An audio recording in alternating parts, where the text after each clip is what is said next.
Mitchell, today I want to talk about some specific action items we can kind of give people for pursuing early career. We talk a lot about people overestimate the value of pursuing a specific dream job or just having a very tracked mindset when it comes to your career and stuff. So we've talked about why you shouldn't do that. So what should your approach be instead? And for me, the simplest way I can put it, it should be like experience and skill stacking over time. And what are your thoughts? Well, I'll describe what I think is the wrong way to do it that a lot of people approach, because I think there's a lot of lessons to be learned from that. And I think that it's fixating on a specific outcome and then disregarding any of the costs to getting to that outcome. You see this with people who they fixate on a very specific prestigious sounding career, like say, hey, I want to be an attorney, I want to be a doctor, I want to be something that is prestigious and I assume that it makes a lot of money.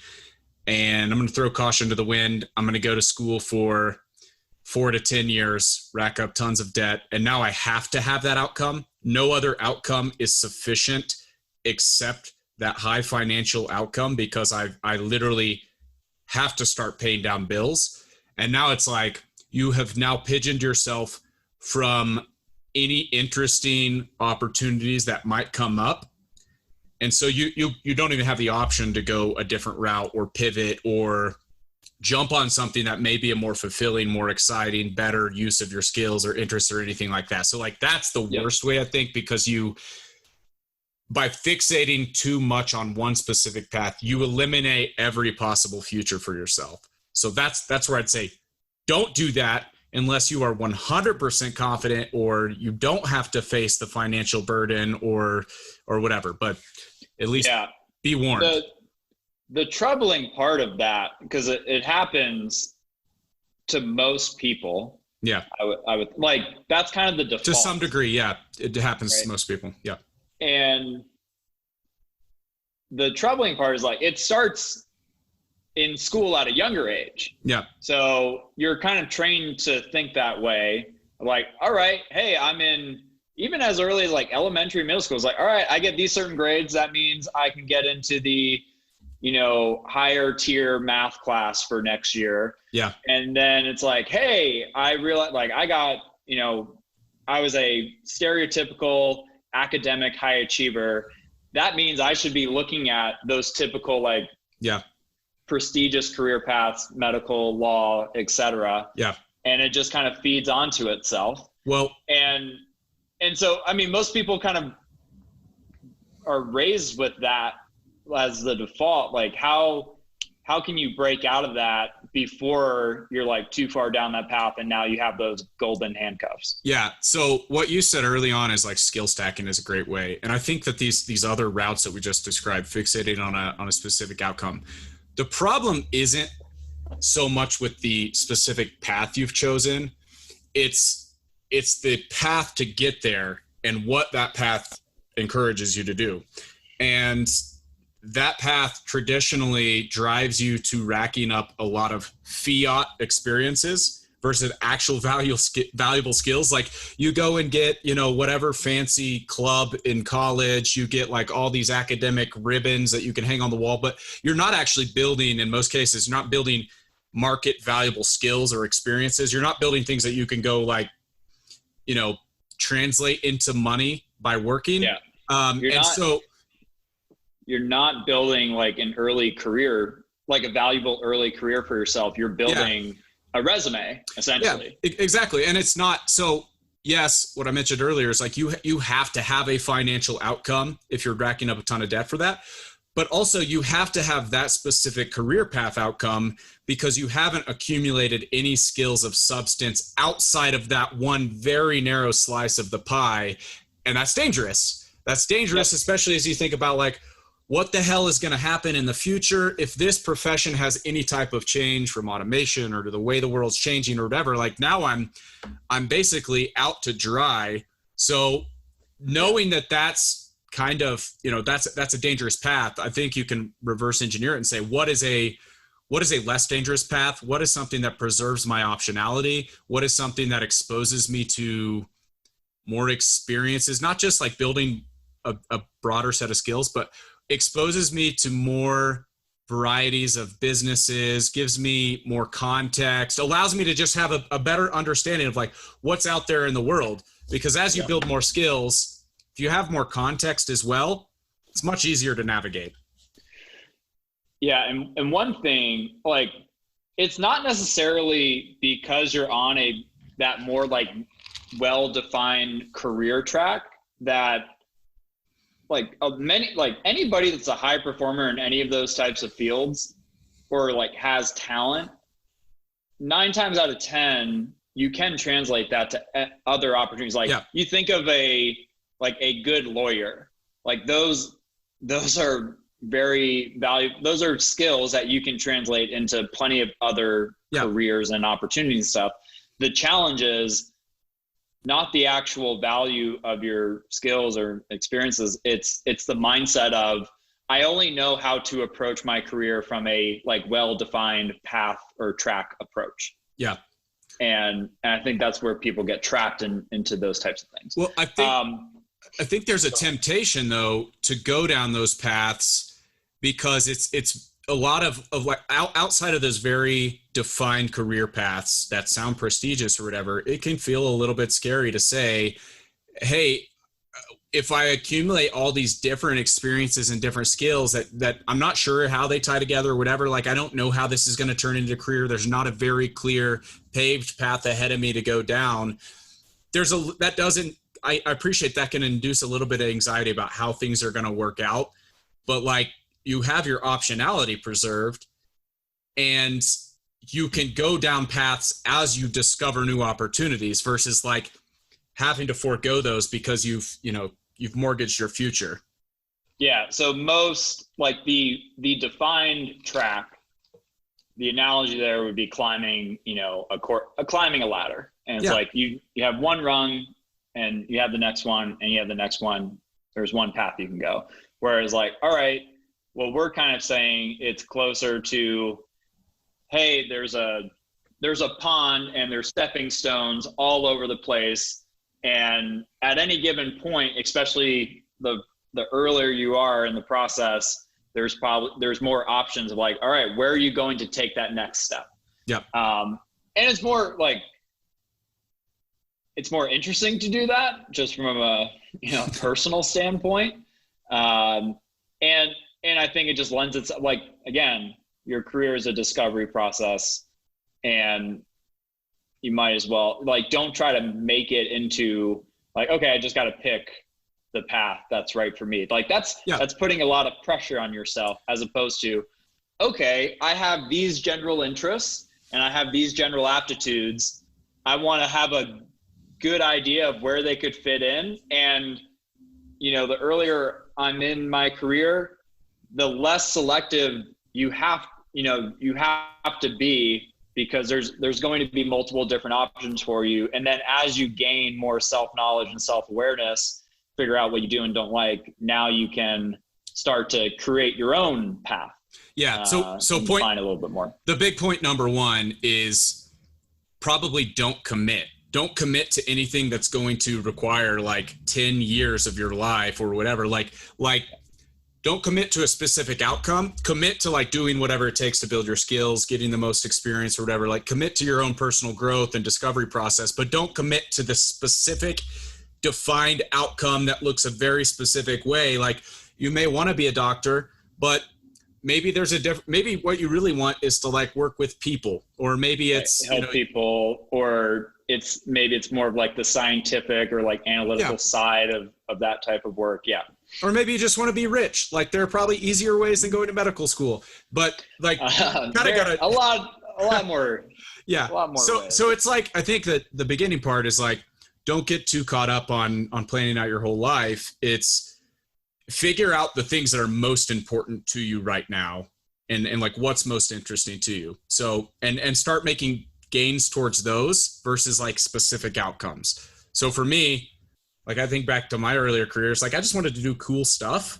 I wanted to do stuff that like challenged me And I wanted to be surrounded by people that were better, smarter, farther ahead in their careers than me, because I knew that was the fastest way to learn and the fastest way to like get ahead. And so it's like, whatever the work is, I don't really care so much about that. Like, how can I get around people that are interesting? You know, they're smarter than me that I can learn from. Yeah, I think okay, if you are early in your career, you have ambition, you're willing to work hard. I think there's a few factors that you should be like prioritizing. Yeah. So like you mentioned, one is like challenging work that you can learn and grow from. Being a network and a valuable like organic network of talented individuals at different levels of their career that you can build relationships with, learn from them directly, you know, connect with them on future opportunities. And I think the biggest thing is just being around those types of people. That's ultimately that's going to play a bigger factor in shaping who you become more than anything, is the people you surround yourself with. And then confidence through experience, like by doing things and getting experience. I think that's the biggest way to gain confidence. I think that's what most people are missing early in career. It's like, okay, I haven't had experience yet. I haven't been in a position to create value for others and myself in a professional context. And like, the sooner you can get to that point, now you can get the ball rolling on everything else. Yeah. Those are all good points. I think that, you know, to extend that a little bit, I think don't worry about the packaging of the opportunities either. Don't worry if it's a sexy company. Don't worry if, you know, all your friends and family even know what the hell you're doing. Like, worry more about, you know, is this an environment I can grow in? Is this somebody I can learn from? You know, maybe it's you just go work directly for one entrepreneur or whatever. Is this, you know, is this an environment where there are problems for me to solve and I have some autonomy in solving those problems? I have responsibilities. Like, you can start diving into the details of these opportunities and seeing like, is this something that I'm actually going to get better from, if you want to get more technical about it. But I think a big thing is a lot of people, they put, and I think this is kind of a product of the school system, you know, particularly that college grad, is like, there's a lot of pressure to skip a few steps and like to not go flip burgers or whatever, or to not go work the non-glamorous jobs, but to get directly onto, you know, the second or third rung of a ladder that seems like it's going to lead to, you know, whatever, the golden watch at the end of retirement. Yeah, it's funny because I think there's a lot of subtle ways that people still fall into these types of traps, even if they are proactively like pursuing a non-traditional approach to their career. So like, you know, we see it in Praxis. There's just anxiety around like, oh man, like, should I do sales? Should I do sales, or should I do customer success or marketing, you know, as my first job? And essentially that's coming from a place of like, you know, like, do I want to be seen as a high level marketer 5-10 years from now? Or, you know, do I want this title? Do I want this profession 5-10 years from now? And the more like, avoid long-term commitments at this stage, but embrace short-term commitments. So it's like, all right, like I could go do sales at a startup, or I could go be a utility player at like a small business. Both of those opportunities done well are going to keep, you know, as many foreseeable options open, and I'm going to grow from them. So at the end of the day, like, if you have both opportunities in front of you, it just becomes a personal preference. Great. But don't limit yourself from avoiding like one of those because you have it in your head like, no, I need to go do sales at a tech startup because I want to be a startup executive 8 years from now. Yeah. So I'll argue the other point of that just a little bit different. it's going to sound contradictory, but it's not. And it's also, don't be afraid to quit. Like, even you don't have to commit long-term, but even committing short-term, like some experiments that you run in the real world, they're not going to take as long to figure out as others. Totally. Like I think back to my own career and like, you know, I took a job out of college working in financial services as something that I saw high financial upside while I saved for this bigger vision of like, I want to go back to law school. It's like, maybe I'll learn some interesting things along the way as well. And I saw that as kind of like a 2 to 3 year commitment at the time. And I got in, and about 6 to 8 months in, I was like, I hate this. I absolutely hate this. Like I got a world-class sales training. I got some value out of it, but it didn't take 2 to 3 years to figure out like this. Every day that I'm still doing this, I'm worse off because I'm unhappy. It's taken a lot of my time to be successful. And so I'm not investing that in other things. And also just like day in, day out, like I'm not a fun person to be around. I'm unhappy with everything that I'm doing. I don't believe in it. And so I'm not really like even getting better at what I'm doing just because like I'm not particularly like passionate about it. So, don't be afraid to quit. The asterisk I'll make on that is like, learn your lesson before you quit. Sure. So I think that really boils down to, okay, given where you're at in your career, given, in a specific area that, okay, I'm committing to something in financial services. I have zero experience with financial services. I would say the 2 to 3 year timeline of that commitment was far off from how you should be approaching it. At a 6 month commitment, that would sound ideal. And then it's like, okay, it doesn't feel like I'm quitting this, ahead of time before I should. It's the experiment. You ran the experiment and you learned what you were going to learn. And then as soon as you have enough information to make a good decision for yourself about next steps, that's essentially the timeline of the experiment. So, there's all different timelines here, and the farther into your career and the more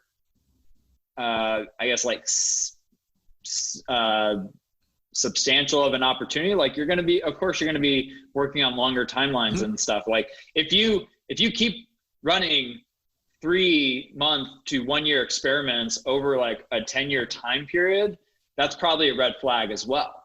But early on, like, hey, if you're interested in like design, you should go like, all right, I'm going to do a month project that lets me dive into this and let's see what happens. Like, am I actually interested in this? Do I actually have aptitude for it? Or maybe, I had preconceived notions of something. Depending on how much self-awareness and knowledge you're working with, that should determine the length of the commitment you're willing to make. Yeah, I like to think of it, not to get just too nerdy and in the weeds, but like some of the lessons of marketing and being in early stage companies, you learn about this idea of like getting to product market fit. And there's this term called iteration cycle. And it's like how quickly you can run tests to learn stuff that help you get ahead. And I think that's a like awesome way to think about it early on is, yes, you are trying to figure out what works for you, like what you want to do, what you like to do. But along the way, like you want to be learning skills. You want to be like running quicker experiments. So like early in your career, let's say, you're between 18 to 25. Like if you go work 1 to 2 jobs for 6 to 12 months for that 7-year stretch, like you're gonna encounter a lot of different things. You're going to probably build a lot of different skills. And hopefully by the end of that, like you're going to have some clarity on the stuff you don't want to do and stuff that like kind of emerges in front of you as the path. As you don't have to have it all figured out, but it may a couple 1 to 2 steps in front of you should present themselves.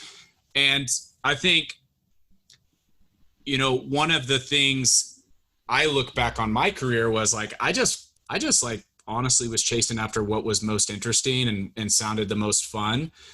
But I probably could have been more strategic. And I think a lot of young adults could keep this in mind too, is like, there's a variety of skills out there that are going to serve you well no matter what you do.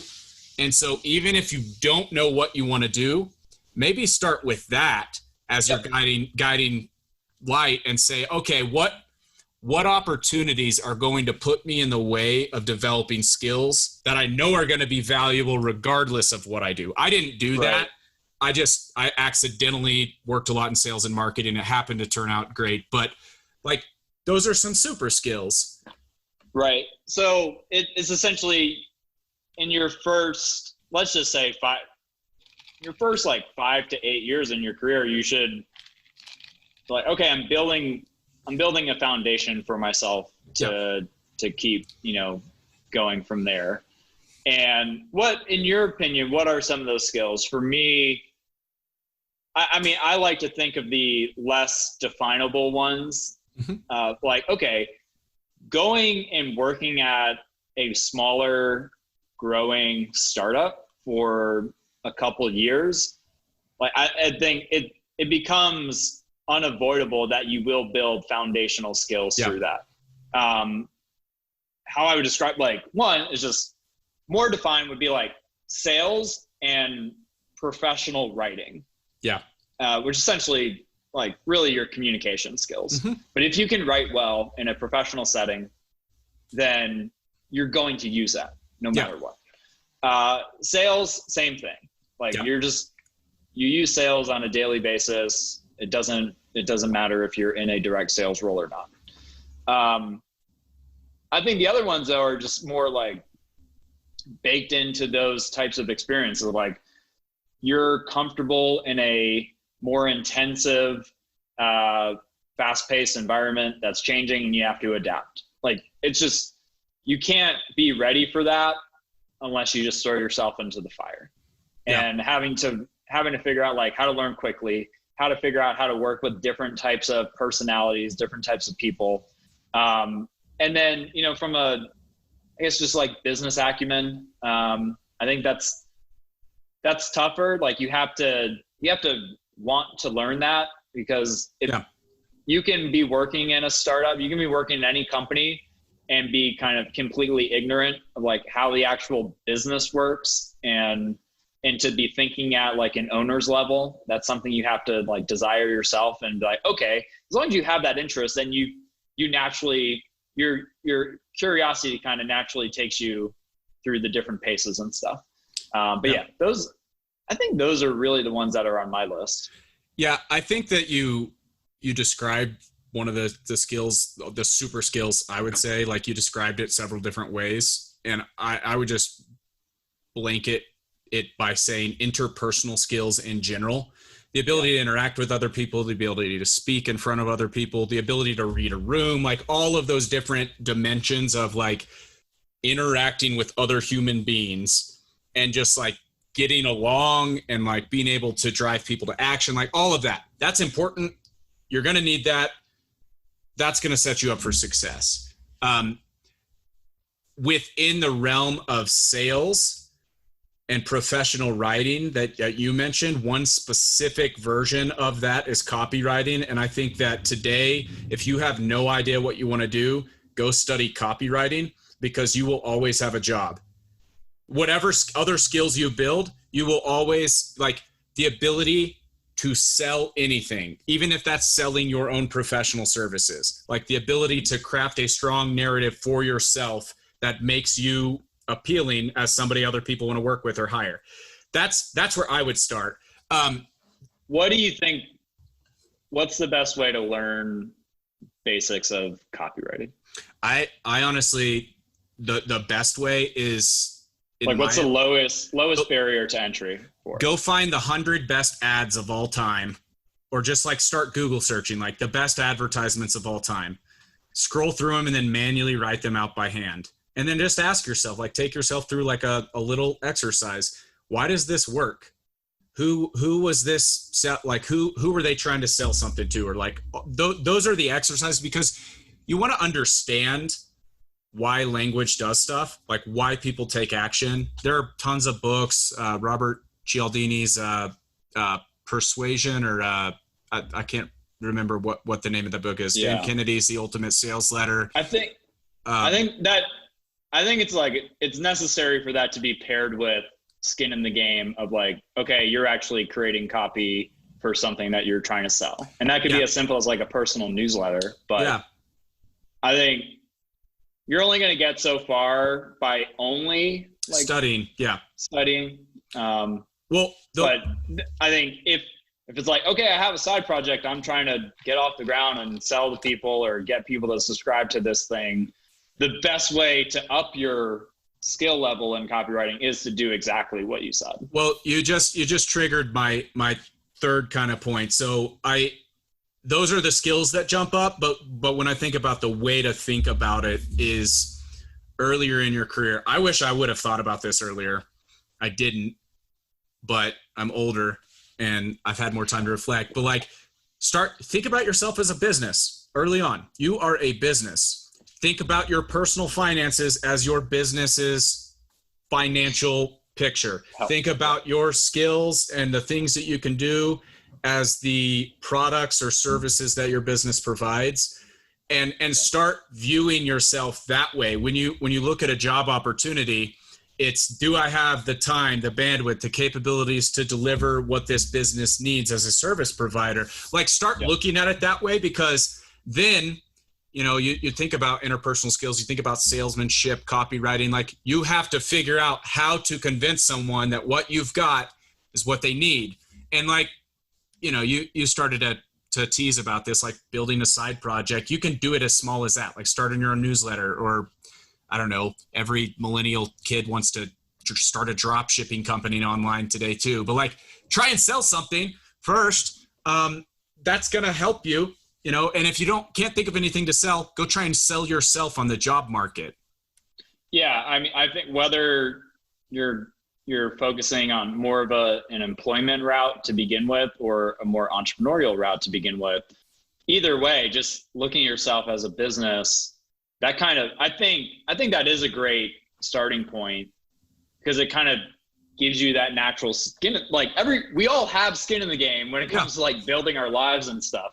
And that like, I think it's easier to think about it like, oh, I'm a business. Like, what did I make money this quarter or not? Like, what's my cash flow? What can I offer to potential customers, clients? Who do I want to be potential customers, clients, whether it's like a really cool company or, you want to sell an actual product or service to someone somewhere type of thing. Well, not to fall down a rabbit hole really quick too, but when you start thinking about your own personal cash flow as am I living profitably right now? Yes or no? Like, start doing that younger rather than later, because you should be in a much better personal financial situation than if you're spending more than you make, or you're spending everything that you make versus like reinvesting in the business or putting some assets aside. So. Yeah. And then, I think a good business, what they're good at is they know how to spend money well to invest. Yeah. And it doesn't become just like, personal finance doesn't become this kind of scary thing of like, oh, I need to be a penny pincher in order to save as much money as I can. It's like, no, like, all right, right now with your existing skills, I'm able to create this much value on the market. How can I 10x the value that I can create so that I can collect more of it for myself and stuff. So if you do it right, I think it's very empowering at the individual level. So sure. Good stuff, man. Thanks for chatting on this topic with me today. You bet.